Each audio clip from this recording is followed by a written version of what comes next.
It is an absolute treat to welcome Dr. Kelly Casperson back to the show. She's been on a couple times already. Kelly, if you remember, I'll refresh your memory and those in the audience that maybe don't remember too.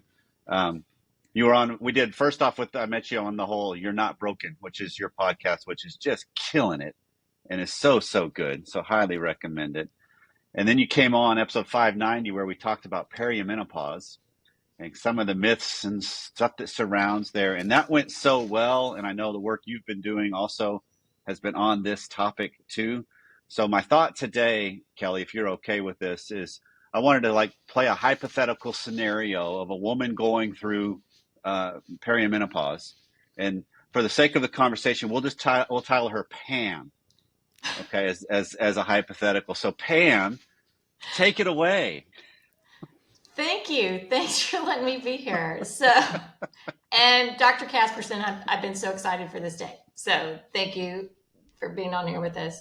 Oh, my pleasure. Yes, I'm going to talk to you about this hypothetical Pam who may have just turned 50. And maybe all this stuff started happening like literally when she turned 50. Okay. And so there's all these things happening, and I guess I'm asking for things like, is this normal? How long does it last? And ways that we can go about it, right? So, hot flashes, how in the world do you deal with them? What's a good way to deal with them? Take hormones. And, okay, so you say that. I have people tell me, okay. Start with the bomb. Estrogen, progesterone, is it one of those guys, right? It depends. Does Pam have a uterus? Yes. Okay, so if you take unopposed systemic estrogen, you have about a 5 to 10% increased risk of uterine cancer. So you have to protect your uterine lining with a progestin.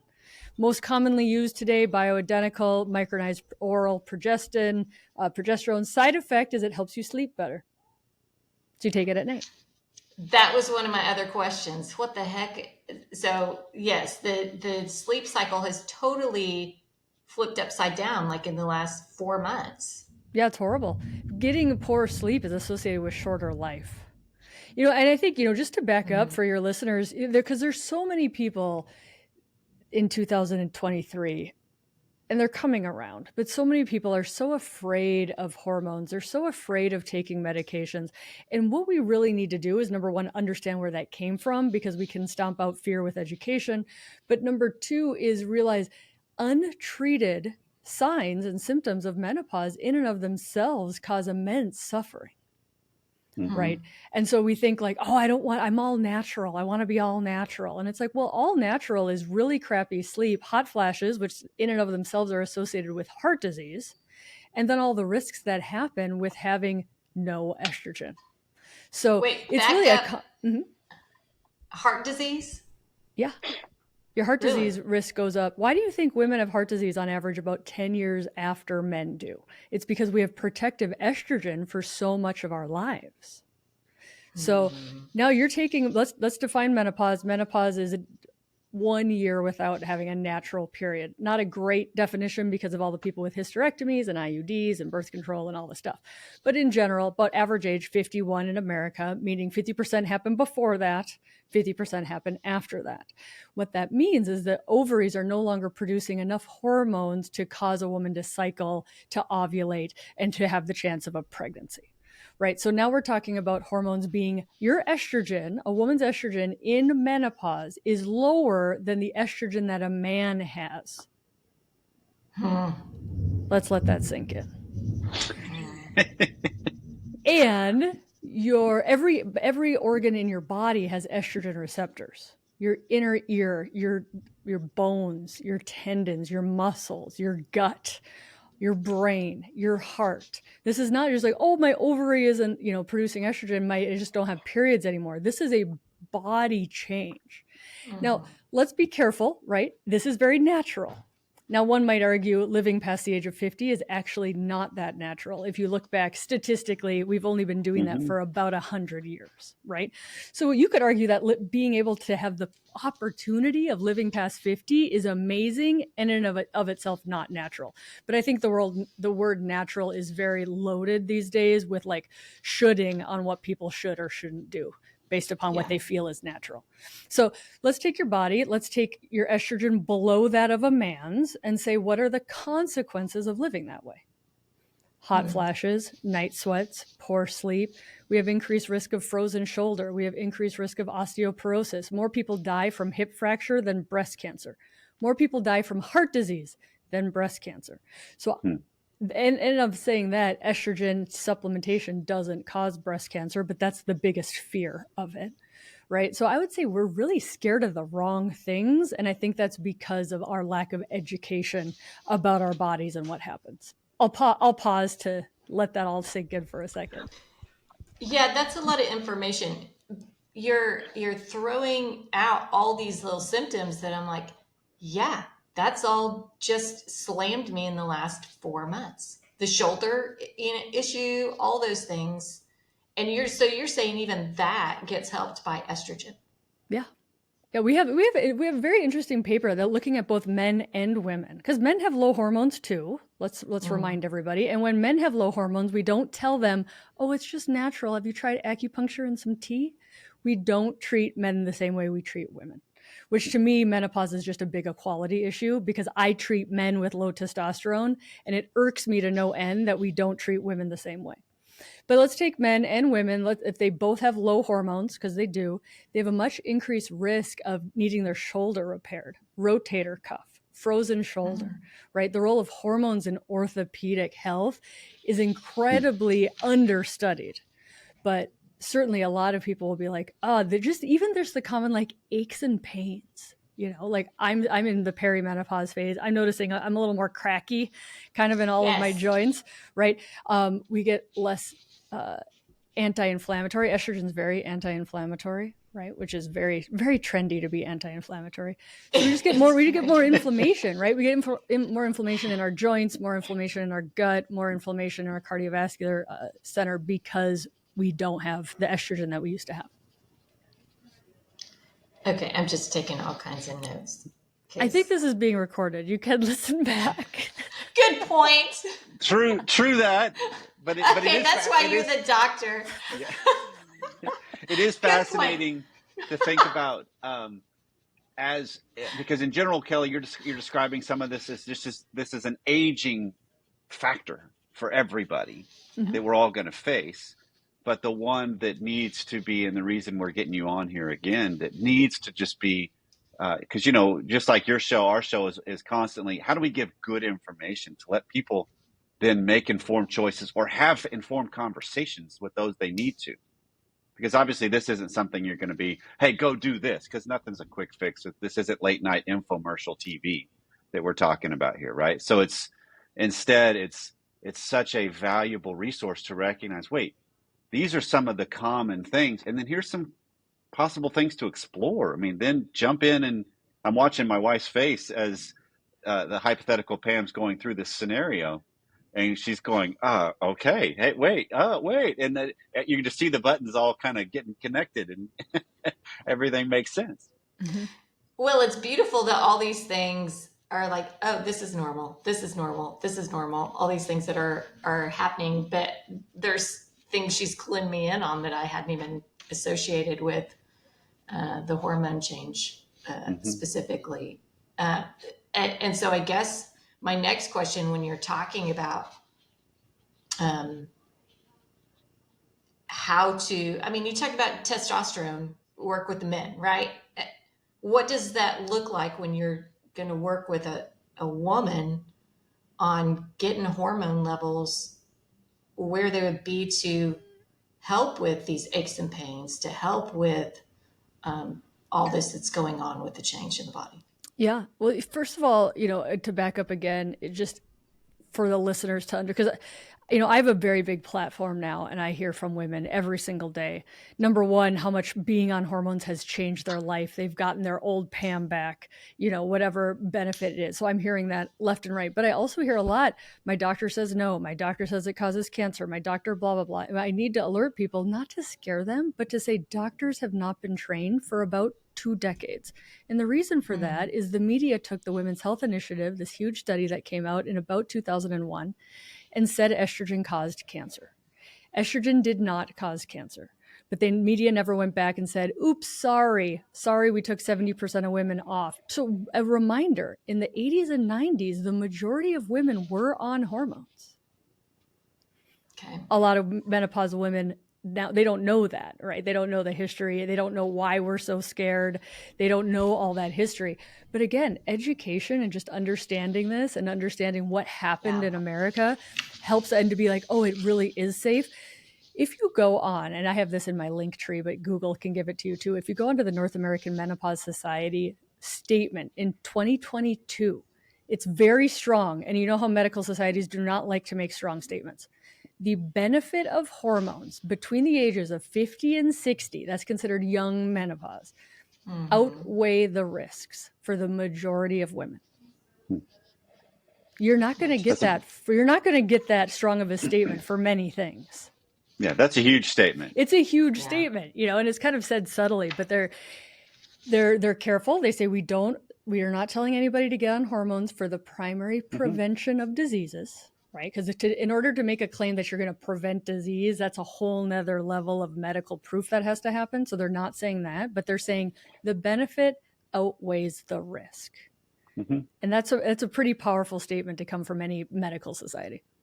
Well, and that's the world that we live in a lot of ways. If you think about it on reverse, Kelly, that don't we all do things that I'm going to just risk it? I'm going to eat fast food and just risk it.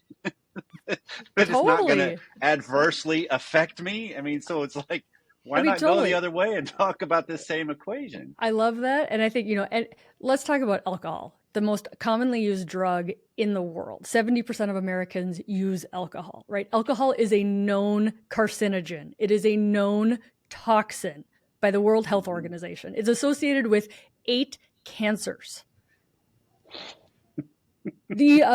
The benefits do not outweigh the risks in alcohol, and 70% of people use it, right? So flip that on hormones of they actually say the benefits outweigh the risks. And here we are hand wringing oh my God, I don't know. Should I, shouldn't I? We're like, I need to measure levels. People get all freaked out about hormones, and you're like, yeah, if you drink a glass of wine, your benefit is not outweighing the risk. But we don't think about things like that. No, we don't. That's an interesting comparison. So do you take estrogen based off of, what you start taking, is it based off of how much you weigh and age, or it's nothing like that? It's just okay. It's pretty damn simple. Truthfully, hormones are not, this is not rocket science. I'm a surgeon. I love being a surgeon because I don't have to deal with a lot of medications, right? But hormones are easy. Here's the thing, just to back up, because I don't want anybody to be like, she just told me to go on hormones. Is midlife is a fantastic opportunity to clean up your lifestyle, right? Prioritize sleep, prioritize exercise. We've got to prioritize our muscles, right? Aging is working against us with muscles, and muscles are the organ of longevity. Alcohol. Again, just because I've done it and I no longer drink alcohol, cut out alcohol. It is not doing you any favors. So I never want to be like, oh, estrogen's the panacea and just keep living like a teenager, right? But it's get rid of processed sugar as much as you can, an anti-inflammatory diet, plants, protein, all the good things, your mental health, the stress in your life, all that, and hormones. But hormones is not a one-stop shop for a healthy body. It's just part of the plan. But if you are on the proper dose of estrogen and progesterone, if you have a uterus, your hot flashes should diminish by about 80%. That's a good gauge to say you're on the right dose. Okay. All right. Okay. All right. I've harped on that enough. Thank you. Maybe we'll probably come back to it.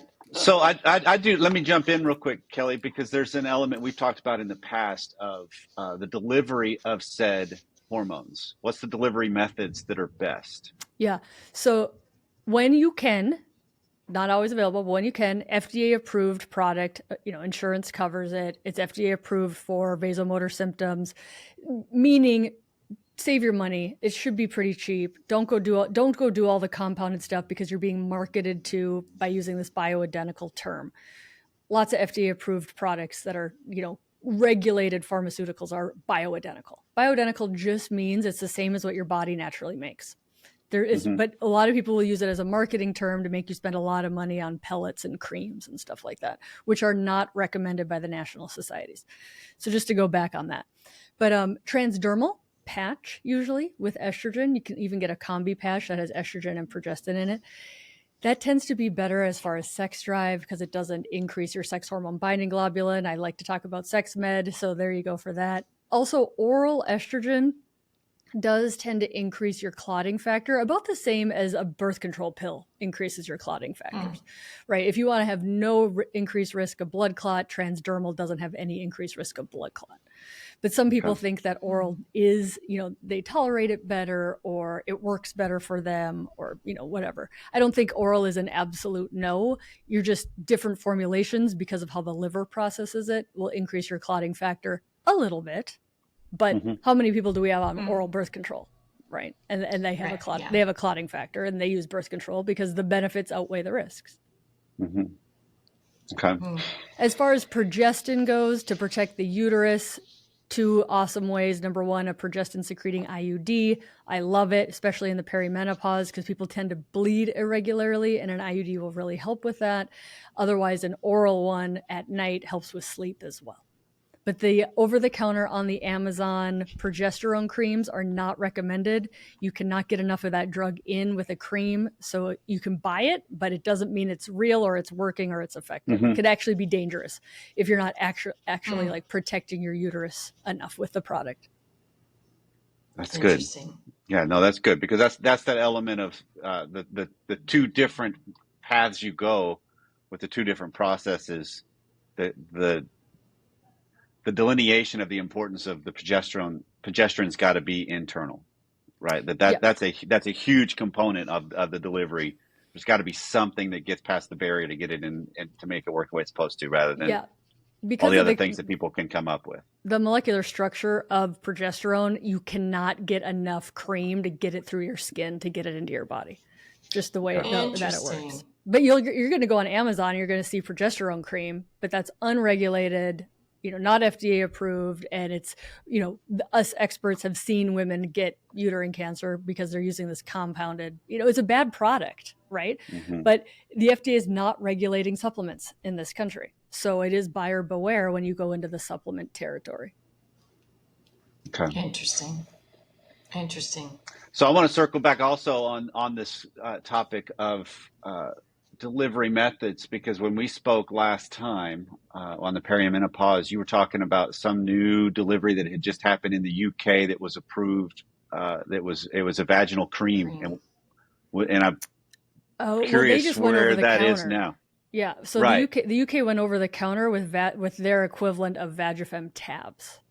I don't see America doing that. It'd be fantastic. Absolutely fantastic. But that's also, to get into the vaginal delivery of estrogen, that is not systemic. That is just pelvic, or what we call local, or another term for that's low dose. That's for genital urinary syndrome of menopause, previously known as vaginal atrophy, but nobody likes the word atrophy. But really, you're going to see that dryness, decreased sensation, overactive bladder, more urinary tract infections. You can put estrogen just locally in the pelvis. That's not systemic, right? Your brain doesn't see it. Your heart doesn't see it. Your bones don't see it. And if you just use a local vaginal estrogen, you don't need a progestin to protect your uterus because it's so low dose. It's really just helping like the bladder, the vagina, the vulva. Okay, perfect. It's so much amazing information. Like, seriously. It's a lot. You're laughing at me for taking notes because it's recorded, but I'm like, okay, I have to see it and write it down to remember this.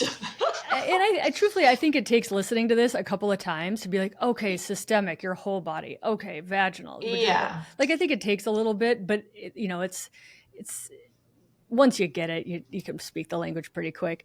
And we can't forget to talk about testosterone. Right.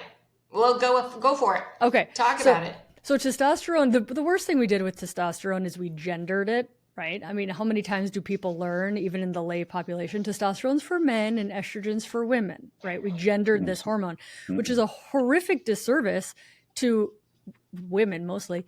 But did you know that depending upon where you are in your cycle, in your 20s, a woman's body has more testosterone in it than estrogen? I had no idea. Nobody knows that because we branded these things wrong. So women have a ton of testosterone. It's just 1/10 the dose of what a man has, right? The ovaries also make testosterone, and the ovaries also stop making testosterone with menopause. So we don't have a lot of data on women and testosterone after menopause. For the main reason is testosterone's for men, right? It's just not studied. We have Australia. Australia has their FDA approved equivalent product for systemic testosterone post-menopause for women. It's called Androfem. It's a patch. They were working on one in America and they shelved it. The FDA has put up big barriers to getting a FDA approved testosterone for women. So we basically use a man's product and we dose it appropriately. The biggest reason to take it is kind of the biggest indication post-menopause is hypoactive sexual desire disorder or low libido, because we know of any hormones, testosterone's really that libido hormone, a lot more than estrogen is. That's not an absolute. A lot of women who get back on their estrogen after menopause are like, oh, I want sex again. Thank you very much. So it's not cut and dry, but we just don't have a lot of data on brain, bones, muscle. We need a lot more data on the role of supplementing testosterone post-menopause for women for those organs. But we do have it for desire right now. But I give 10 times the doses of testosterone to men, so I'm not afraid of giving testosterone to women. We're not trying to give her super crazy doses. We're just trying to give her enough so that she feels better. Interesting. Right, because a lot of this is about functioning. It's not necessarily. It's getting to a level of normalcy of symptom abatements. You know, all of that of just like, hey, wait, this is kind of the way normal life and a vibrant life is without some of the things that come along with it. I can take some of the edge of it off.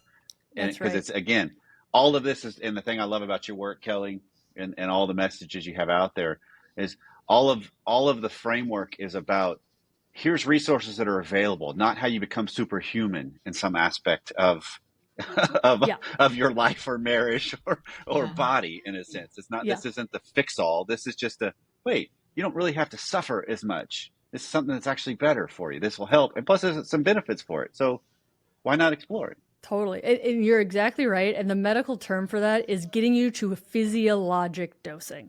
We're not trying to get you to supraphysiologic dosing. You know, we're not trying to transition you to a different gender. We're not, which we can do on super high doses, and they do fine too, right? Like we're so afraid of these like very, very small amounts of hormones, and then you only have to look and be like, we give much higher doses to like for some reasons, and they do fine also. Right. But yeah, it's all about our tolerance for female suffering in this country is extraordinary. Let that one sink in for a second. let that statement sink in for a second. Yep. And I think some to our detriment, maybe because it's male-dominated society. Some of it's, I know there's been plenty of times in my life I just haven't spoken up. I just have taken, okay, I feel this way and didn't know any better and just assumed, well, that's just how it is. Forever. Right. And so I appreciate folks like you that speak up and say, well, it doesn't have to be that way. No. Yeah. I mean, the fun thing about hormones is like, just try it, change the doses. You can always stop and not be on hormones. Right. But exactly. And I think so many people are like, I don't know, let's write a dissertation on the pros and cons. And it's like, just go try it. It's not an amputation. Like we could adjust doses. It's fine. This stuff is like the amount of hormones we're talking about is like on an order of magnitude smaller than birth control. Yeah. Right. And it's like, look how many people are on birth control. They do. There are some risks. Anytime we play with hormones, there can be benefits and there can be risks, right? Right. And they're on it for decades. Yeah. They're on it for decades. Yeah. Right. So when you're talking about timing, you know, if you start taking hormones, you know, I mean, is it a week before you start seeing effects, a day, a month?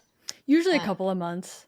because you're just trying to reestablish a homeostatic place. And I tell women, I'm like, you might see some side effects in the beginning. You might have a little bit of breast tenderness, might notice a little bit of water weight gain. Water weight gain's good, by the way. It's hydrating. You're not as dried out. You might notice your skin's a little more glowy. Your hair gets a little stronger, right? It's like all these, if we can't think about heart disease, which is the number one killer of women, by the way, be like, hey, use it for vanity. It makes your skin look better. But give it a couple of months, see how your symptoms go, and then adjust the doses. It's pretty simple. Well, there's another symptom right there, because I've been noticing more wrinkles, and I'm like, I just look older. And you just said that, and I'm like, oh, okay, I'm getting on this tomorrow. Yeah, you can just get on it tomorrow. It's perfectly fine. Wow, my skin will look better. It's amazing how just in a short period of time, all these things, it's like a snap of a finger, and all these things have changed. Mm-hmm. Yeah. And anyway, I could go on and on. Okay, well, so I to pause to make a note of what you're saying is like so many women, because of our lack of education, and because I'll blame doctors too, like because doctors are like, oh, I think just the OB-GYN should deal with everything woman. And be like, no, this is 51% of the population. Internal medicine docs have to jump on board. You know how many cardiologists evaluate 50-year-olds for heart palpitations when in fact it's menopause, right? And they don't know it. But it's like just educating the women to be like, oh, it's not just me. Like, no. This is what happens when your estrogen goes to zero. Just what happens. Mm-hmm. That's interesting. Okay, that makes me feel so much better. Good. Then I've done my job. You have. You're amazing.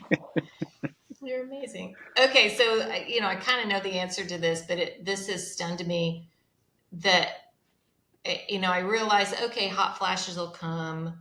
I didn't really realize so much the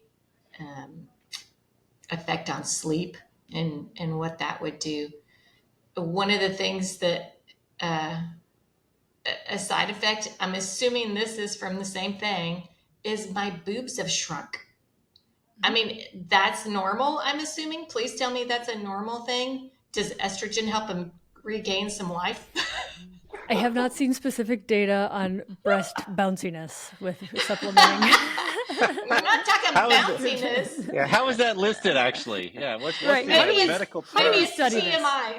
Maybe it's TMI, but we lose collagen, we lose elastin. Those are two incredibly important components to our connective tissue and our skin.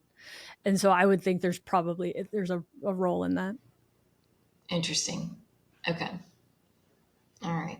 But so when you're talking about menopause, the sexual side of things, it's harder to get stimulated, you're dry and all that dryness that comes into play. I think what I'm noticing too is just sensitivity in other parts of the body, right? That seems to have waned. Yep. And you have any color on that? I mean, fill me in on things is this something again that it's estrogen is the fix because it brings back stability within the body, or what does that look like? Yeah, I mean, I think, I always get in trouble on social media because people are like, not everybody can take estrogen. And that's true. We can't put 100% of people on estrogen. But we can put about 92% of people on estrogen. And right now in this country, only about 5, depends upon what stat you look at, only about 5 to 7% of women post-menopause are actually being treated with hormones.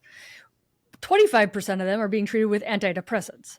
About 40% of them are being treated with, either a high blood pressure med or Lipitor. Yeah. So let's not be afraid of all medications because we sure are taking a plenty of others, right? In the argument of like, I don't want to take meds. Like, well, we're taking meds for everything else.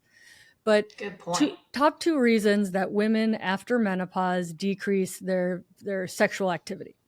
Number 1 is symptoms of menopause. If you're hot flashing, if you're moody, if you're more anxious and you're not sleeping, your libido is in the toilet, right? You're just not feeling like yourself. You're exhausted. You're grumpy. You're not well rested, all that.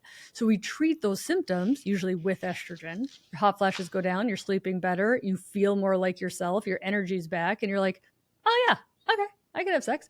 The second reason that women stop being sexually active after menopause is availability of partner.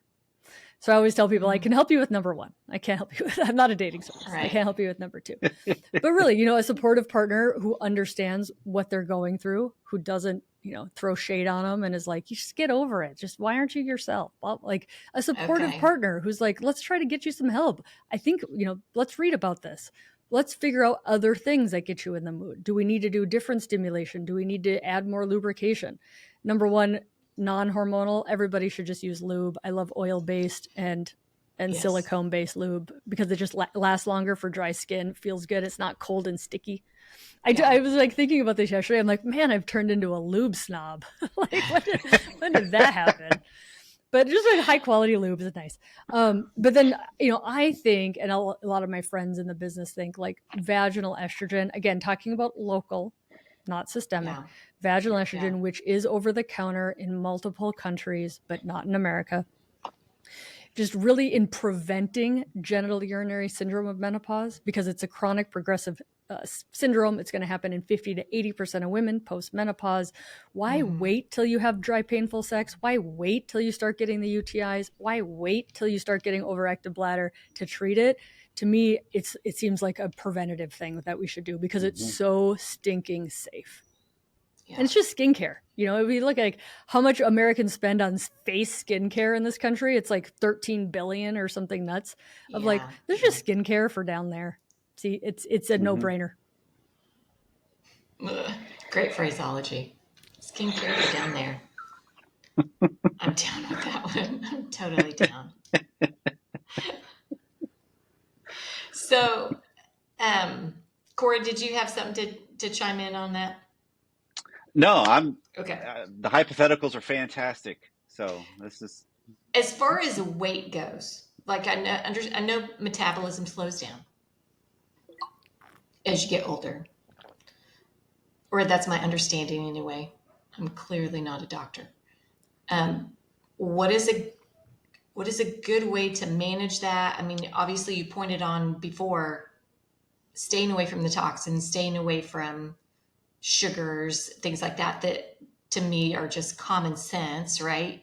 Eat your veggies, lean meats, things like that. Is there something additional that going through this process now as the body's changing that is a benefit to maybe offset of metabolism that might be ratcheting back and trying to go to sleep? Yeah. So you're gonna get people arguing on the metabolism thing, but what you won't get is people saying your lean body mass is gonna change. So when you lose your estrogen, you're going to get more central adiposity, really kind of that lower belly pooch that you just can't get rid of, even though you're a pretty lean person. It's more of like the body fat distribution is going to change because your hormones are different. And also we really start losing muscle. It just starts accelerating. And so it's like, if you don't yet have a weightlifting plan in your week, like as much muscle as you can keep on your body, it burns calories, it's energy intensive, right? So it actually like takes a lot of calories to keep your muscle, and you have to eat a decent amount in order to keep your muscle, right? Yeah. But really it's more about not being, I'm like, it's not about being thin. It's about being strong. Like we really need to be as strong as we can. And muscle weighs, right? Like muscle weighs pounds, but really how strong can we be? Because we want to be functional. We want to get back up off the floor. We want to carry our groceries in. We want to live. And it's a very interesting question when I see patients and they're hemming and hawing over shouldn't I take hormones or whatever. And I'm like, who do you want to be when you're 72? Who do you want to be? What's she look like? What's she doing? Right? And once you start thinking about her, then you can kind of get out of your own head about like, I don't want to take a pill. I don't want to be on a patch. I don't want to stop drinking. It's like, oh yeah, who do you want your 72-year-old to be? And do you want her to thank you for all the work that you've done? Right? And so when we really start thinking about who that person is, I think we start kind of shaping up a little bit, because it's not so much like a chore as like, I'm working for her. I want her to be proud of me. I want her to be traveling and hanging out with the grandkids and playing pickleball and whatever, writing her 7th book. because we can be functional. It's really this myth that old age means decline, old age means frailty. It does not mean that, but we've got to be proactive. That's amazing. Yeah. Okay. Thank you. That is so good. So Kelly, again, the amount of information you bring in an approachable way, it is so good.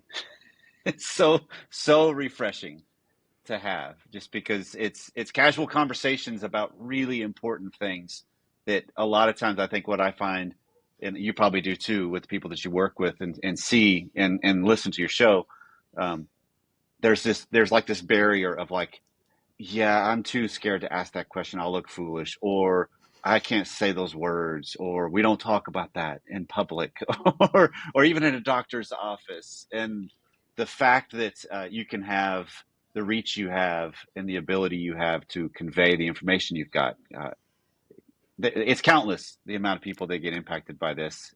Particularly the two others on the show right now on the screen with you.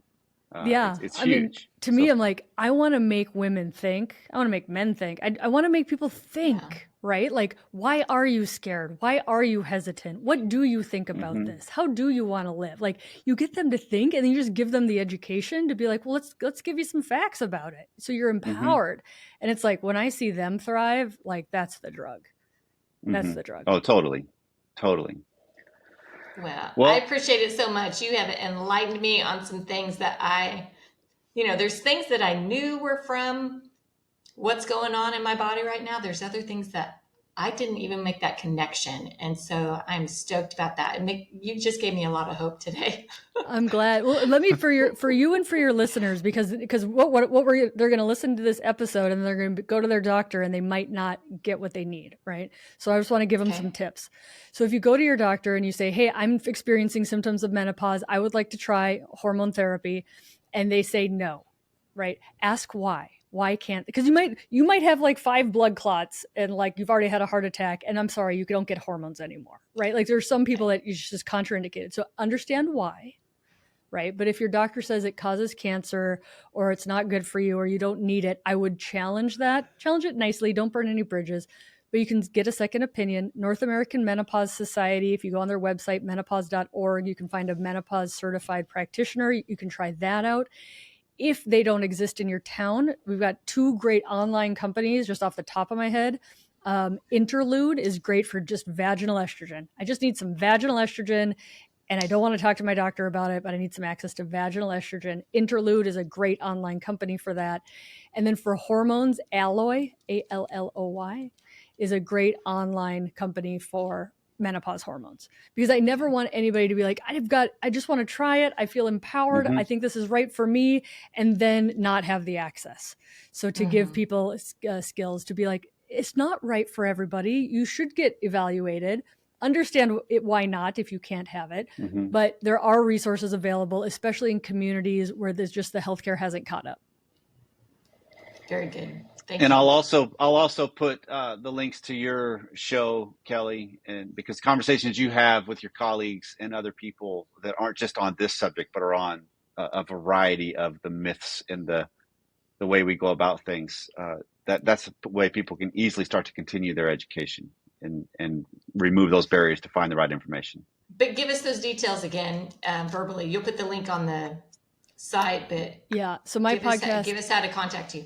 Yep. My podcast is You Are Not Broken. The book is You Are Not Broken. Stop shooting all over your sex life. And you can find me at kellycaspersonmd.com.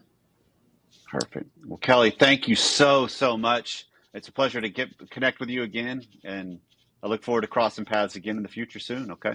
Love it. Thanks.